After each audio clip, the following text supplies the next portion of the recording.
of the universe, maker of the stars. Who am I that you would know my name? Well, welcome back, you guys. I hope y'all missed me last week. Wait a minute. Welcome back to us. You're the one that was gone. Oh, yeah, I know, right? Well, welcome back to the audience, the listeners. They were Welcome back here to too. myself, yeah. Yeah. We did miss you. We did Yes. miss you last Well, week. thank you. We finally got four guys yakking. I love it. Yeah, It's Man, been a it's while. been a while since we've all been on. I Yeah. know. Jeez. absolutely. So we're excited to be back with you guys and excited to talk about another topic today, or yak about Yeah. another topic There today. you go. So, Mike or Daniel, I hear there's some news out of Israel, some good news. Yeah. So good. Daniel, you want to take it or you? Yeah, we ended up having a really busy day yesterday. I wasn't able to check any headlines, and so it wasn't until today that I just saw the headlines that two hostages were rescued on Sunday, and it was actually weeks in the works. It was intelligence that was kind of pouring in over several weeks. It finally got greenlit after one final piece of intelligence, kind of last piece of the puzzle. So it was something that lasted about 45 minutes. It was brutal, just firefights and all this kind of stuff. And the IDF, they're so amazing. They're throwing themselves in front of these hostages as human shields to protect them and to get them out. And it was successful. There's pictures out there. It was two men. One of them middle-aged, one of them maybe on a little bit of the older side, but it's kind of hard to tell at this point because they're so malnourished. They have not seen this is the first time they've seen the light of day for 4 months. And now there's pictures of them back with their wives. And it's just, so, that's amazing news. And I pray that there is more like that to come in the following days. Yeah, this is going to heat up now. Okay, we've got a lot of things going on. We want to do a little bit of an Israel update as we start. 2 hostages out of probably maybe 80 that are still alive. We're not really sure, but going down to Rafah. This is in so-called violation of the so-called peace treaty with Egypt. So that takes everything to another level. Then you have the king of Jordan that's coming in and giving demands. And then you have the United States that is giving demands. And my statement to all of the world leaders is, well, let me just say it in Hebrew, Sheb b'sheket, which means sit down and shut up. People just need to mind their own business. This is a fight. Okay. It's a fight. And, King of Jordan, don't talk to me about, the displaced, if you're not willing to take any of them, whoever you are in Egypt, don't talk to me if you're not willing to take some of these people. Okay. They're a bunch of hypocrites. That's all there is to it. So, yep. We as soon as you have any kind of good news, right? As soon as you have any kind of good news that hostages are rescued, there's always got to be something else drummed up. I remember looking up the headlines when I saw that, and then immediately the headlines were, what do you think the headlines possibly were? Rescued hostages, and just in bold, these whatever the news was. I think there was other people killed, and they claimed that they were innocent. I did not look into it enough, but it was always to direct against whatever Israel did that they wanted. They can find anything negative. They always try to deflect, look for something else, and then said, there was a rescue of hostages, but this, and oh wow, all this in bad Israel. It's like, that's typical. That's just so typical. And Israel is very much prepared for this, as far as they know the whole world's against them at this point. They know that they can't do anything without all this stuff, but thankfully they have remained steadfast, and I believe will continue to remain steadfast and realize that no one's coming to their aid anymore. It's them under the protection of God, and the more that they learn that, the better it will be for the world. Yeah. Certainly. But of course, there was the tragedy of 2 more soldiers that that were killed in the midst of all this in Gaza, and we grieve over the loss there. I know numerous of these soldiers. I know their names, and I have to tell you, I wake up every morning, and one of the first things I do is I go to the Israeli news reports, and I don't know if I really breathe much until I get to the end of a list of, if it says soldiers died, I quit breathing about that point in time, because I not only know their names, but I also know some of their moms and dads. And it's personal. It's personal.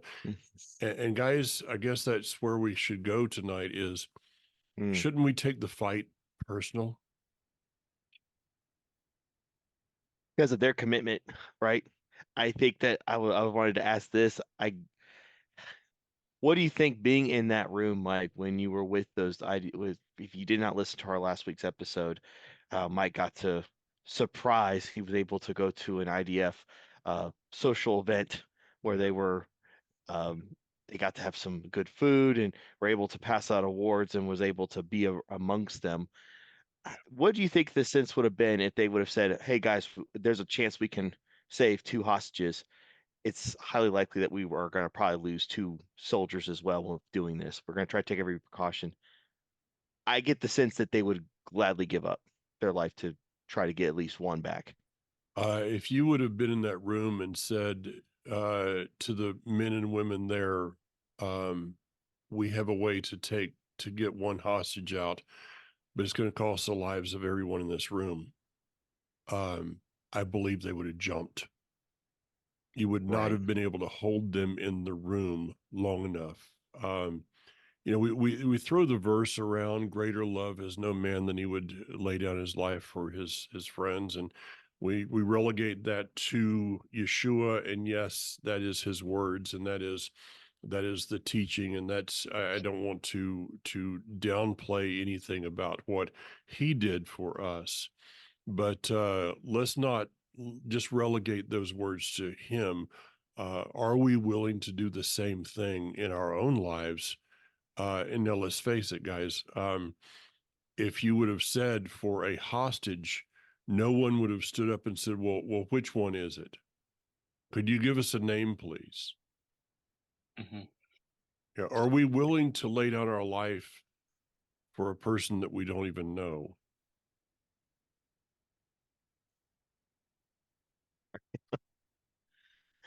Daniel, you want to take that one? Jeez. Well, I certainly do not think that you're by any means out of line by taking those words of his and applying it more broadly, because he set the example for us and everything, in what we should do. Yeah. And so I do believe that when he said, "No greater love has he than he who lays down his life for his friend," I believe that was also an instruction and almost a metric by which to measure our love for our fellow man and for each other. So he died for all of us, knowing, it's almost worse knowing who you're dying for rather than not knowing who it is, because you know all their faults and all the things that they're going to do wrong and continue to do wrong. Oh boy. But he did it anyway. And so we should definitely look at that and say, what greater level of love to strive for than that, one that says that, my Father is the creator of all of these people, and if he would send his son to die for them, then I should also be willing to die for them.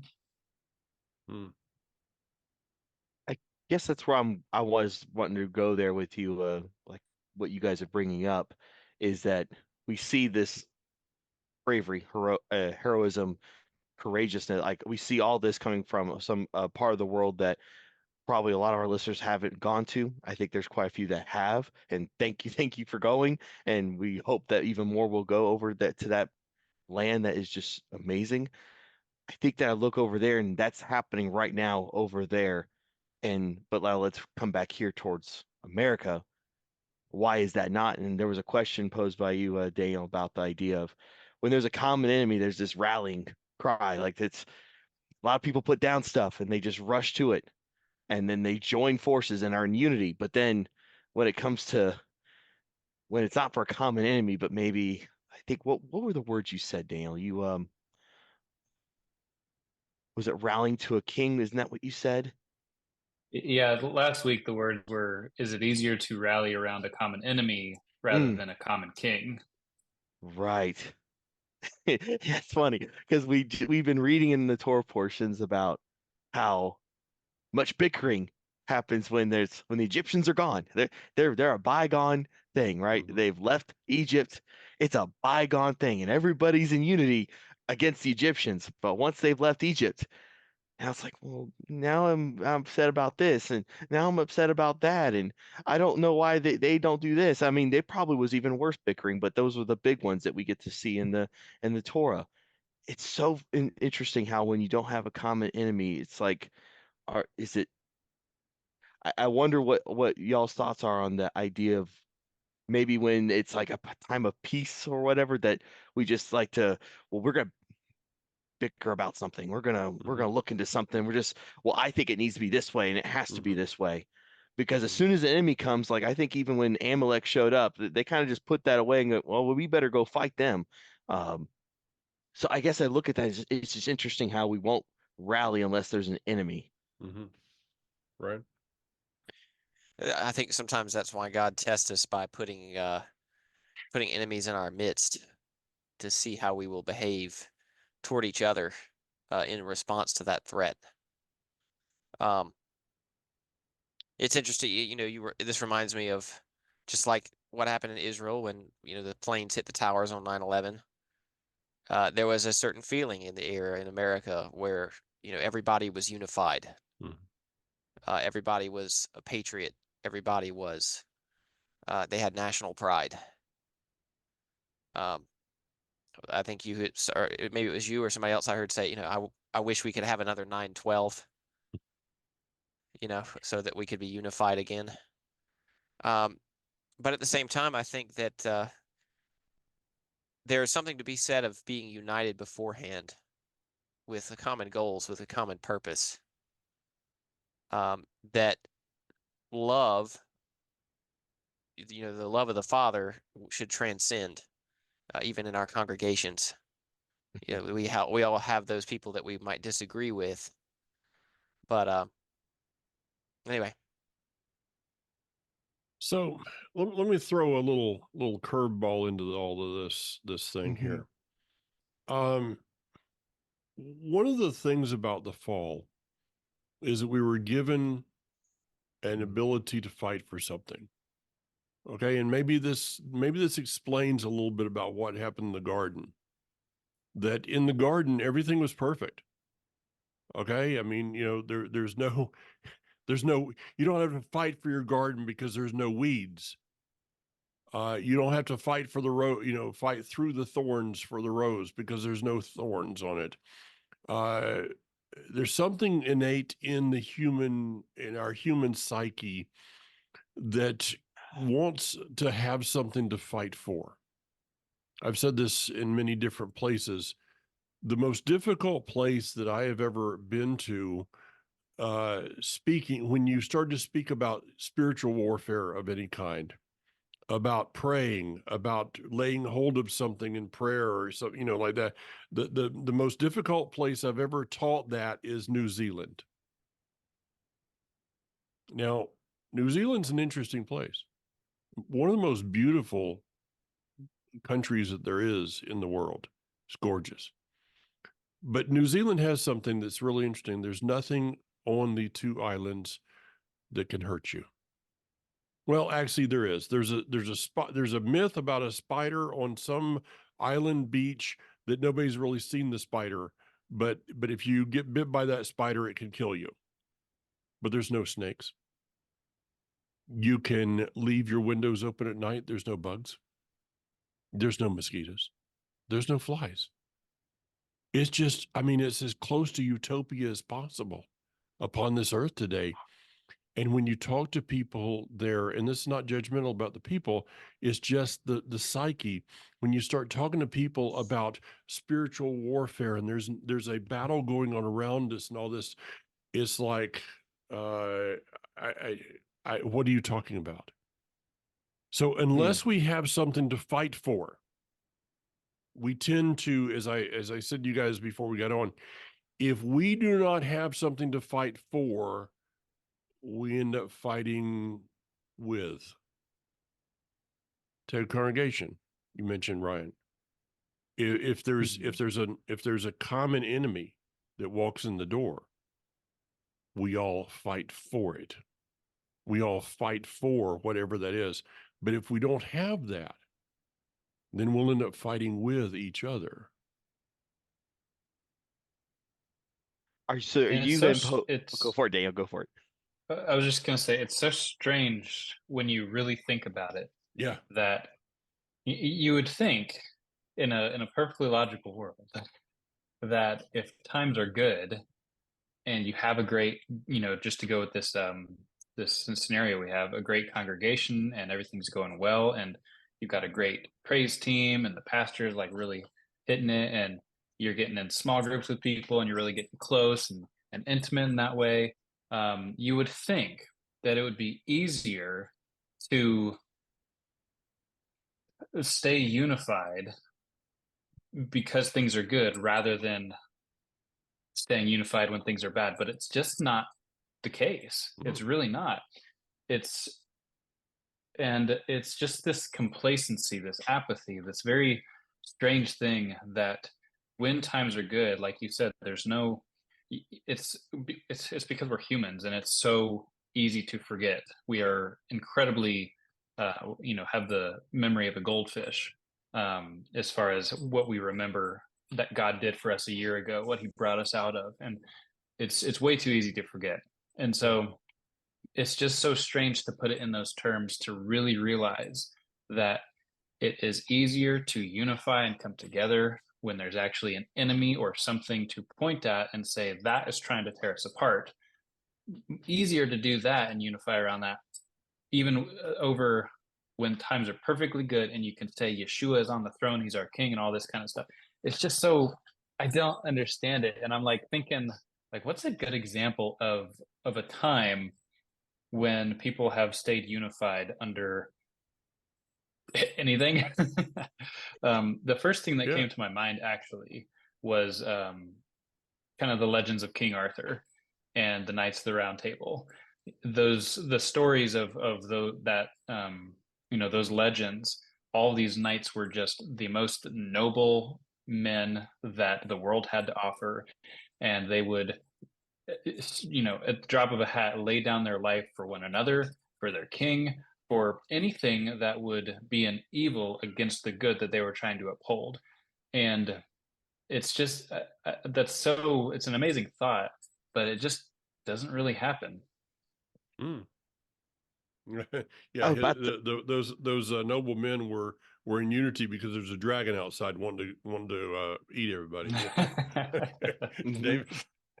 I'm about to say, like what your point was, Daniel and Mike, what you guys brought up, that I was trying to think of something, and the only thing I could think of was kind of just going way back, but also looking at like Spartans were very unified because again they had a very common goal, but again everybody was almost beaten to that point. I'm not a major historian at all, but I remember just from those stories it was very hard to go against them because they were so unified.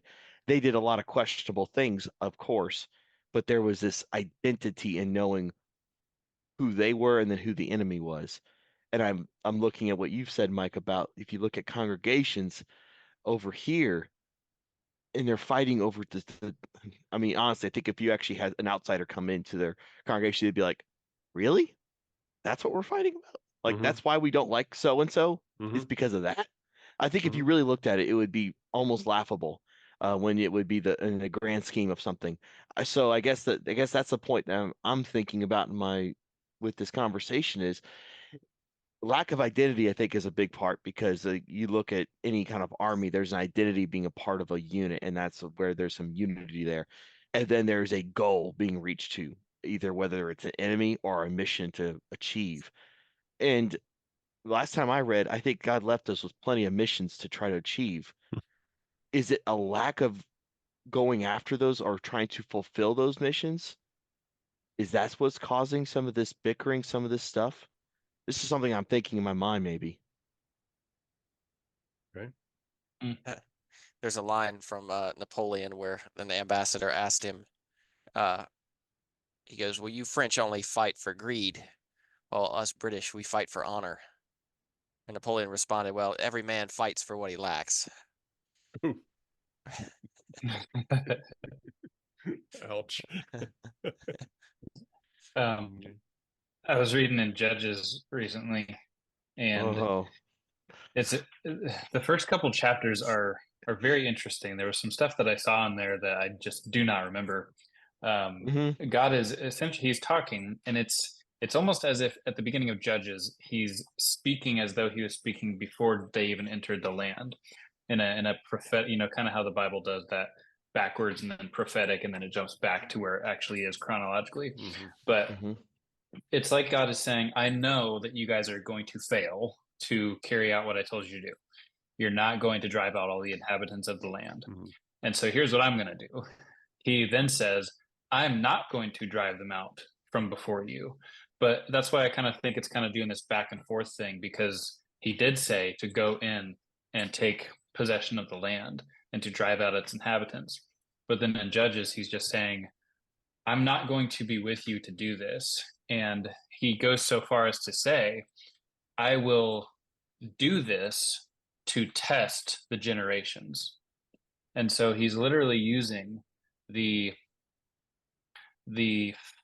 failure, quote unquote, of the previous generations to test the next generations. And it's almost like that same cycle that we see playing out in Judges, where they have something to fight for, they see the goodness of God, they have a good time for 40, 80 years, a couple generations, and then they become complacent, and then they kind of just go through this cycle. And I guess really in the end, nothing has changed. Yeah. That was a great point about the generational thing. I wanted to run with that a little bit, because I was about to say, if our listeners have never just sat down to read the book of Judges from chapter 1 to the end, it is so worth a read. It will give you such a different perspective of where we're like, what's going on, because it's truly I think it would be horrifying is one way, because you realize how far they fell, like how badly they fell, but then how much God just mercifully just kept bringing them back and bringing them back and bringing a Messiah-like figure every time. And it was just truly amazing to see that. I do like that thing about the how that was to be left for the next generations. I would love to. I'm gonna have to search for that verse. I'm gonna find what you're referring to. That's what I really. That's something interesting right there. Let me take a little different spin on this thing. Maybe worth fighting for, and maybe there's a key there that we as a whole, as those who follow the God of Abraham, Isaac, and Jacob, those of us who believe Yeshua to be the Messiah, maybe there's a key that Rav Shaul, the Apostle Paul, got a hold of when he over and over and over again in his writings told the people that there was something worth fighting for. Okay, let me read you a verse. In 2 Timothy chapter 4, and I'm doing this King James here, so bear with me while I try to put it into something that makes sense. That's a joke. Not really, but I said it. Okay. Therefore, there is laid up for me a crown of righteousness, which Adonai, the righteous judge, will give me at that day, and not to me only, but unto all them who love his appearing. There is something out there. And Daniel, your mom has been going through a number of books about, about things that are, the scripture talks about of the heavenly realm and the new earth and the new heavens and renewed earth and all those things. But there is something that we are fighting for that is out there. Here, Paul says there's a crown of righteousness. And maybe if we got a hold of that, let's call it in a different term, there's a trophy at the end. Now, I heard that yesterday, Sunday, that there was some kind of game that was played that millions of people watched. I didn't, and I don't watch the halftime show because I really don't like demons, and I don't really care anything about whatever her name is, the little blonde thing. I don't care. Yeah, if somebody watched the game, I don't care. Okay, and don't judge me for not caring, and I won't judge you if you do care, because I don't care. But you look at how those people got up there and were willing to injure themselves for life for a piece of glass trophy at the end. And then you think of the millions of people that gave $8,000 a seat and didn't even get to hold the trophy. Plus they paid their $20 for a non-kosher hot dog and didn't even get to hold the trophy. Okay, but they felt that they were a part of something. Though those people on the field wouldn't have given them the time of day. Let's face it. If you're I'm a big fan. You call the team we. They don't care about you at all. But you throw $8,000. Somebody will throw $8,000 at a seat, and then post something online about why you shouldn't give why you shouldn't tithe or give. I mean, Daniel, you hit it. People don't think right. When we start thinking eternally, then we begin to think properly. Your thoughts? Well, I was going to say, Mike, I think more than the glass trophy is this idea of earthly immortality. I'm so good in my field that one day my name will exist in a hall of fame, so that future generations will know who I was. Or I purchased a ticket. I was there when I saw with my own eyes so-and-so throw that pass. You know what I mean? Yeah. It's a counterfeit. That's what it is. It's a counterfeit. Exactly. Yeah, I think, Dad, you were saying earlier that we have a kind of ingrained in our psyche, in our spirit, the desire to fight for something. And that is especially true in men. Just as you look at who men are and what they do in scripture, and just the biology of it as well. But the same is true. I've always found it very interesting that, or I remember hearing it put one way, that men have this insane desire to fight for something, to devote themselves to something, to just be willing to run into the flames for it. And the enemy knows that. And so he uses things like sports, things like movies and TV shows and just all this stuff to capture that part of a man, to make him throw his allegiance and his loyalty and his energy to the wrong thing. because if the men in the stadium there were to take the amount of energy and devotion and planning, and the people with all the parties all over the United States, like the amount of planning and just to make that party, if the men would take that same energy and devote it to something eternal, the world would be changed overnight. And I know this is true of women as well, as far as like devoting yourself to something, but this particular thing I'm talking is specifically true of men. Or at least used to be. At least used to be. That's the way it's supposed to be. I'll put it that way. Yes. It's that comfort thing. That's something that I was talking with the guys a little bit about, that idea of, we've actually been talking to in our own home group, the idea of we really need to get comfortable with being uncomfortable, because we have this innate desire to want to find comfort and wanting to be comfortable. But it's very clear in scripture, there's a point that's actually that there's an innate human thing about us fighting an enemy. There's something that's built inside of us that we want to fight for something. And I would probably suppose that's probably a reason why we fight over some of the dumbest things. I'll say it, some of the dumbest things. And social media just helps us fight over the dumbest things even better. Like it really helps us excel at that, versus being off screen and looking towards our communities and figuring out how to make something work better. It's just looking out. And yeah, like I love the idea of making it's the counterfeit, because you're right. If a lot of these distractions were to just go away, you do wonder, I think that a lot of things would be changed overnight. It would, because there'd be a common goal towards something. What that would be, whether it be war, right? Whatever that would be, but it would be something. Yeah. Something would change overnight because people then would be driven to do something. Yeah. And so are we to wait for it to come to us to then engage, or do we try to proactively get in the fight versus waiting till we have to be drafted to fight? Ryan, you want to run with that? I'll give it my best.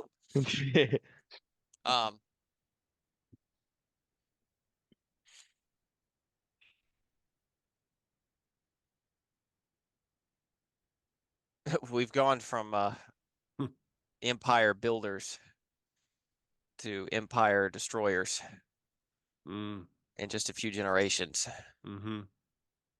through that very complacency.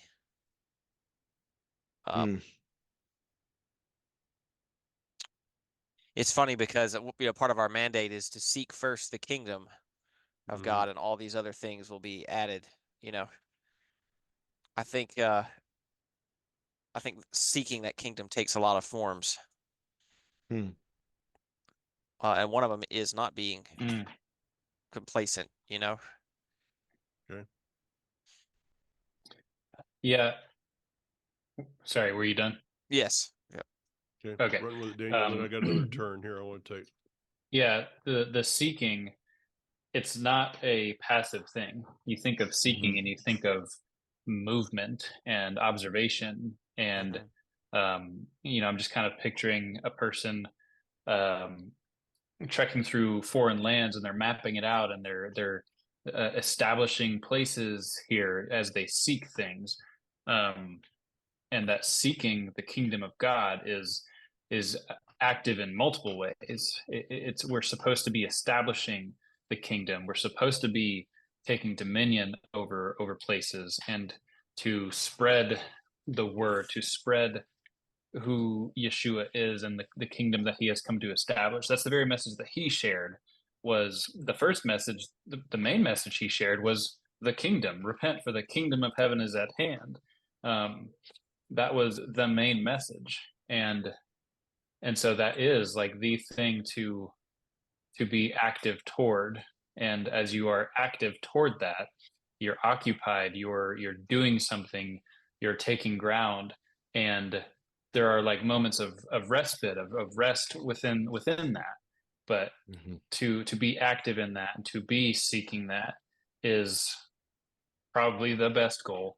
And I don't think it doesn't take as much anyone can do it. Let me put it that way. Anybody can seek first the kingdom of God and establish the kingdom within their lives and within their circle of influence. They can establish the kingdom there. And as they do that, it is being in the fight, and it's also preparing for the fight to come, to kind of go back to what David was saying. Okay. Mhm.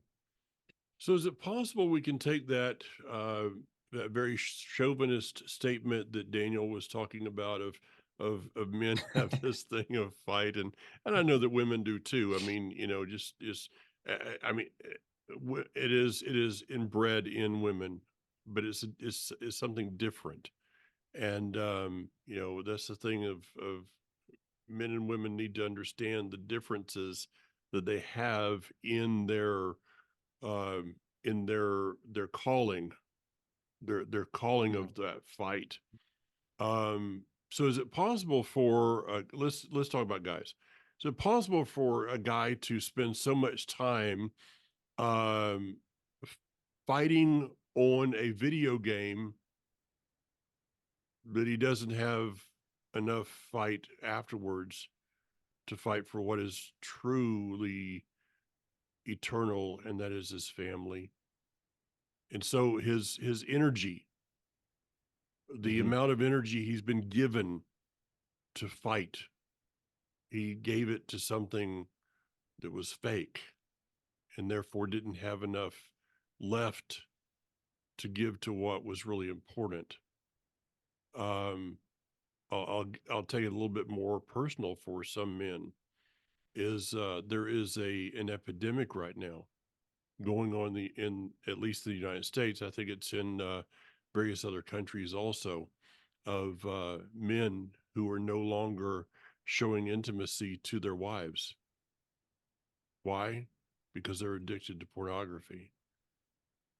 So they're taking the very nature that what God gave them to do something, to be someone, to speak into and even develop and make generations to come, and they're putting that energy into something that's artificial, something that's fake, and therefore don't have anything left over to give to what is righteous.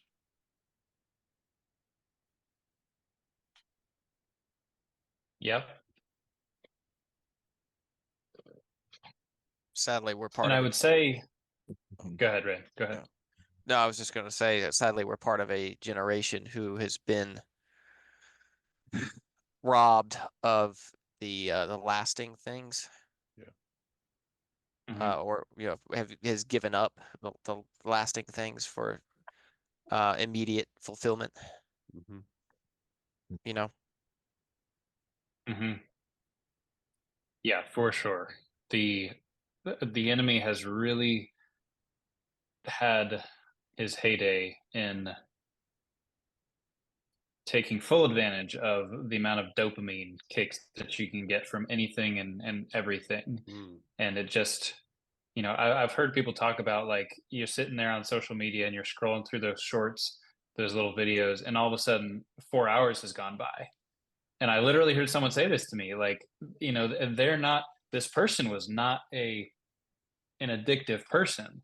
This person was not someone you would peg as someone who could actually do that, but just the virtual, you enter a time warp with some of this stuff, and you just have no concept of time, and all of a sudden you've wasted so much when you didn't even mean to.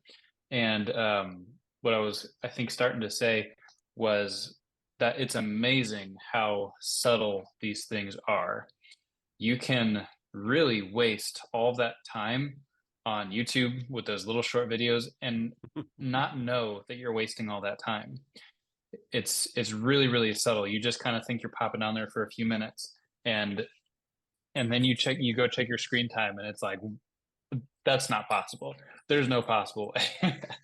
But it's very subtle, and I've been in certain circles, I've been pretty avid against video games, and that's because I was addicted to them when I was kind of a mid, pretty much all of my teen years. And so, you know, I have skin in the game when I talk about that. And it's very fun, quote unquote, to see when I mention that in certain group settings, who is the first to speak out and contradict me, because they are the one that proves my point the most. It's a very subtle thing, and you're not going to find me saying that games in and of themselves are wrong. Right. However, it is a very subtle thing, and I think that many young men find themselves in a place where they are controlled by a controller. And Ooh, why do they call it a controller? That's a conspiracy. And it's a conspiracy. I made the decision when I was going to move out here to North Carolina. I sold everything I had, all the video games that I had, because I didn't want that to be a part of my life as I was pursuing the woman that I would hope was going to be my wife. And I didn't play anything for quite a bit. And then later, after we had our first child, I was like, oh, I think I'll, you know, maybe try to play one here and there. And it was amazing how, you know, I was only playing like, you know, an hour in a weekend while Ruben was napping. But I started noticing again just that little bit of an insatiability creeping up and trying to steal me away from what was important in my life. And that is the point, is that I don't believe you can tell me that, and I'm picking on video games right now, but there's other things you can use as well. Yeah. I don't think you convince me that a video game is going to be worthwhile to you eternally in the way that devoting yourself to a skill will be for your family, in the way that devoting yourself to God will be for you and your family and the world, because you're actually pursuing what his purpose is for you.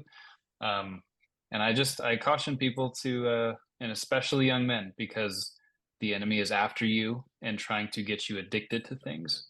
And if you are in that place, then contact me at onpurpose@mail.com, because, you know, I was definitely there and I'd be happy to just explain myself more and how dangerous those things are and how they can just really rob you of your purpose. Yeah. Right. Not to get distracted with just like, sometimes it's the harping on of just one thing. It's like what you brought up, video games. Okay.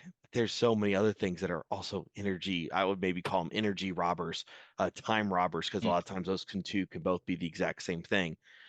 Realizing that time you never get back. Energy, we have a certain allotment. I think you can make the argument there's a certain allotment per day of energy you have, what depending on what you eat, what you drink, all that stuff goes into your energy allotment for that day. I think God was a genius for how he created us to do what he does. And it's amazing if we look at that point Ryan made a while back, the idea of empire builders versus what we are today of empire destroyers. And if we look at it, we can absolutely see that entertainment has done probably, if not the most damage to allow for that to happen. We've seen the most drastic increase from how entertainment was then to now. Mm-hmm. Of course there's entertainment, but it's nothing like now. Nothing like how easy distractions are. There's nothing like it being accessible in your hand versus having to drive around somewhere, right? That wasn't even considered back not that long ago. That's what's crazy. Not that long ago. And we now see this. So this is a part of, I think, the battle for the generations that are here. This is a part of the battle. And I think that if we're like, well, what's the enemy? The enemy is what's stealing away. I think you can look at that first. What's stealing your time away? Take a time management, and then a lot of times we don't want to be accountable to that. So, okay, where's your time management at? Where is that? If you could allot how much time, or the terrifying thing, why don't you go on your phone? It says the amount of screen time average per day. That's pretty terrifying. Of time that's been spent on a screen that isn't doing something else, whatever that might be. Because again, family's super important, right? I think Mike has been one of the loudest people I've heard when it comes to that. What's your first mission? Right. Everyone says their stuff and you're like, Yeah. It's your family. Your family. It's like, stop thinking all that stuff. It's your family. That's first and foremost. So I think that if the more, instead of us getting so distracted with the debates on all these other things. Let's focus on, okay, let's recognize the enemy. What is the enemy? And because in certain areas it's going to be more than others, where that comes to. And maybe just taking control of your life. Maybe you found yourself, those listening, like you found yourself, you're actually lost in the what would you say, the clutches of uh, being torn away to this, to this, to that. Again, reach out to us. Yeah. Love to help out. And if we need to explain more, or if we can help explain to see a different perspective, because again, we need a perspective change in especially men, but also in women as well. We need to get a perspective change on where we're at, because we like to look at, well, it's a time of peace, everything's fine. No, you're actually actively in a war zone at this point. It's to just take you away from everything else, so that you just sit there buying, helping ad companies make more money by you giving more and more attention to them to buy more and more and more and more, using the resources that you're going to a job to make more money, so you go buy. You're part of the vicious rat race cycle. We gotta get out of it. You mentioned, let me put this in real quick. You mentioned there's never been a time that's been more about entertainment. Let me read you a quote from, who is this? Juvenal? I have no idea who that is. Probably Alex or of course our mutual friend that put this online. Jared would be able to tell me. But this is about the time of Rome, I would imagine, from the picture, and it says, "Give them bread and circuses, and they will never revolt." I was just about to quote that line. Yes, right. I got it in front of. Yeah, which is funny because I saw an advertisement and it was stream the Super Bowl live, brought to you by TurboTax. There you go. And I thought the founding fathers would be rolling in their graves. Oh yeah. Well, this one, the picture, the meme on this is a picture of half of it is one of the Greek stadiums, and the other half is the Super Bowl, and it looks exactly the same. I mean, it's exact. So, give them bread and circuses, and they will never revolt. Wow. And Daniel, I wish you'd have told me about the shorts, the YouTube shorts. Okay, I'm used to something else kind of shorts, but I mean, that's just where I grew up. So I didn't. Okay, I don't spend a lot of time on YouTube, and so the other day, it came back. It's supposed to be gone. Perfect timing. No, the timing of that. I tried to get it. I thought I had the setting to where it went away, but it doesn't. See, it just does things. That got me so bad. It's crazy. So I wish you'd have said something to me about those shorts, because I'm scrolling through a little bit the other day, and I hit this one subject that I wanted to hear about, and about the fourth time, I'm like, I've heard this before. What is this? And then I looked at it and it went shorts. And it's like, I listened to the same thing 4 times. And I never got in it, and the thing about the shorts is it never tells you anything. It's kind of like wearing shorts. It just doesn't cover as much as it needs to. Oh my gosh. Good. Get me out of that, Ryan. I heard Sam Elliott say the only thing shorts reveal is that you're not a man. Oh, oh no. I don't know if that necessarily got you out of it. No, probably not. Yeah, I don't think there's any saving there. No. Oh man. Okay. I was gonna say I was gonna say something, and I'm gonna talk until I remember what it was. Oh man. It was kind of in the same vein as the bread and circuses. But no, it's not coming to me. I know that from based on like what you're talking, cause like, right, you're right. This is not a new thing that we're dealing with. This is something that has been established. We saw this before, and it did lead to the destruction of Rome. If you think about it, it did eventually lead to this destruction. We currently are going through a lot of turmoil, and whether it be political, between the sexes, between the races in this country, there's a lot of turbulent things going on. And I think I don't think it's far-fetched to say that those who are that have power understand that, and they are trying to keep things the way they are for only so much time.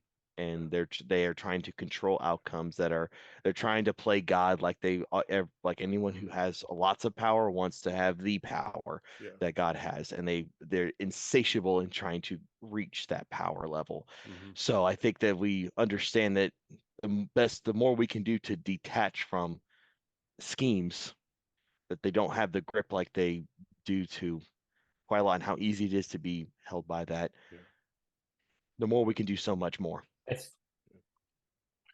I think that maybe, and I know that there's a scripture to back this up. I just can't quite remember it. But I think maybe what a lot of this comes down to is a misinterpretation of times of peace.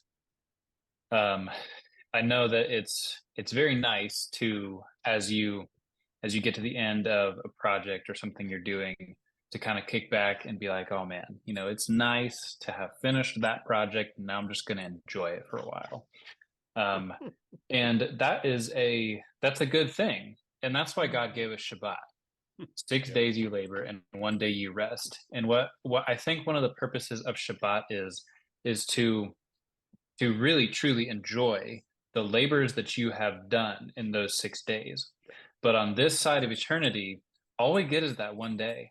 And it's never satisfying for very long to finish something.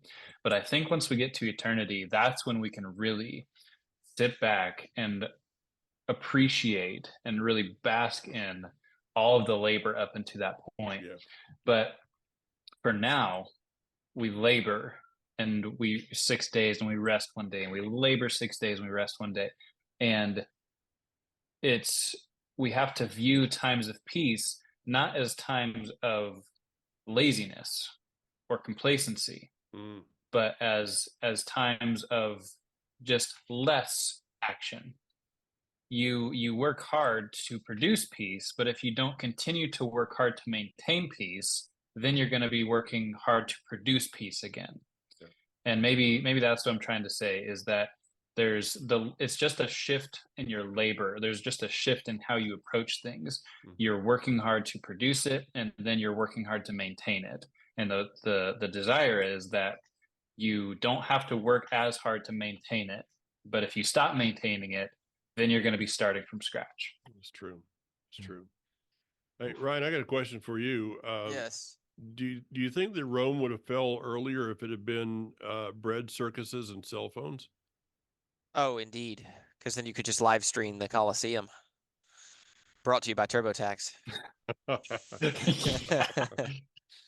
There's something to be said oh about. man, have you? Oh, go ahead.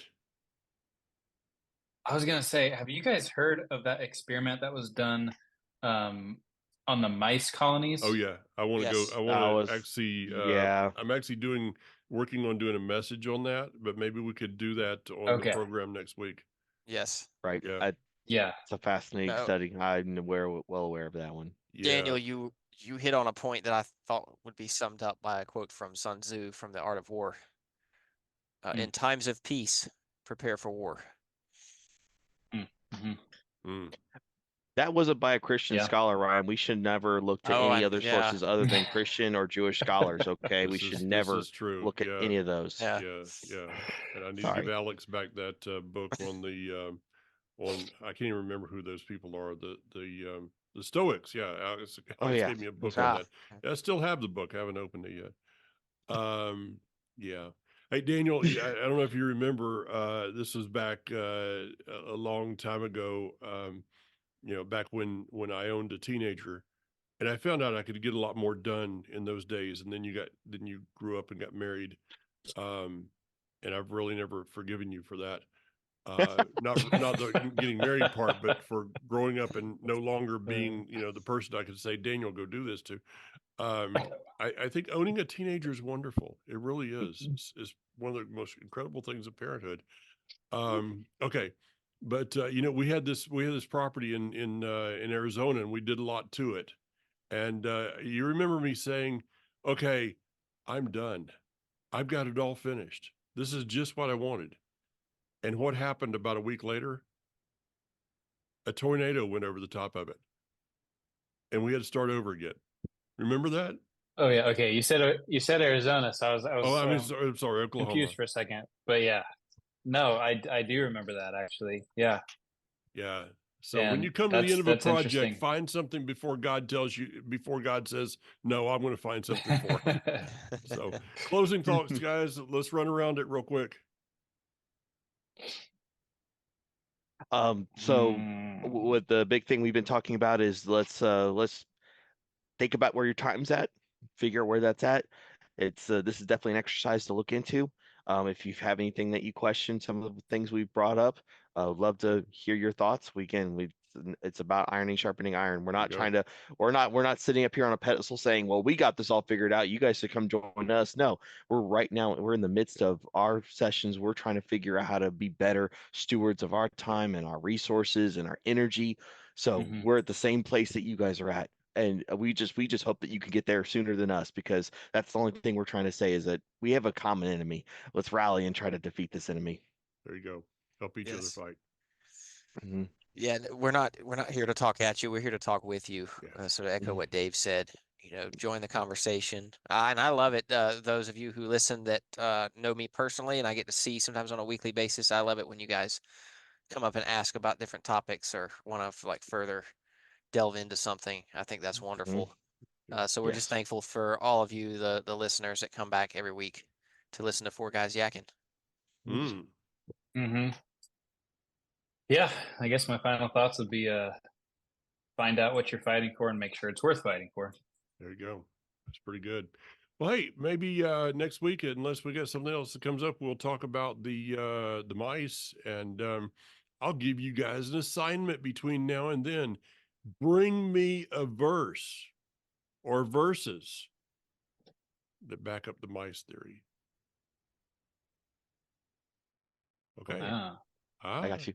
Okay. And I know what you, Okay. I would love it if other good. people listening would know what you're talking about. There you go. All right. Go in. You can go online. If not, we'll just, we'll yak about it next week and other things, because who knows that through our yakking and all the other things that we do in the midst of it, including being extremely hilarious and very entertaining, you might find that the Father has a plan for you.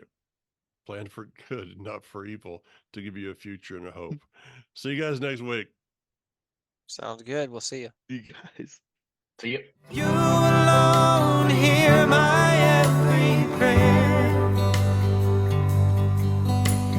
You're the God who's always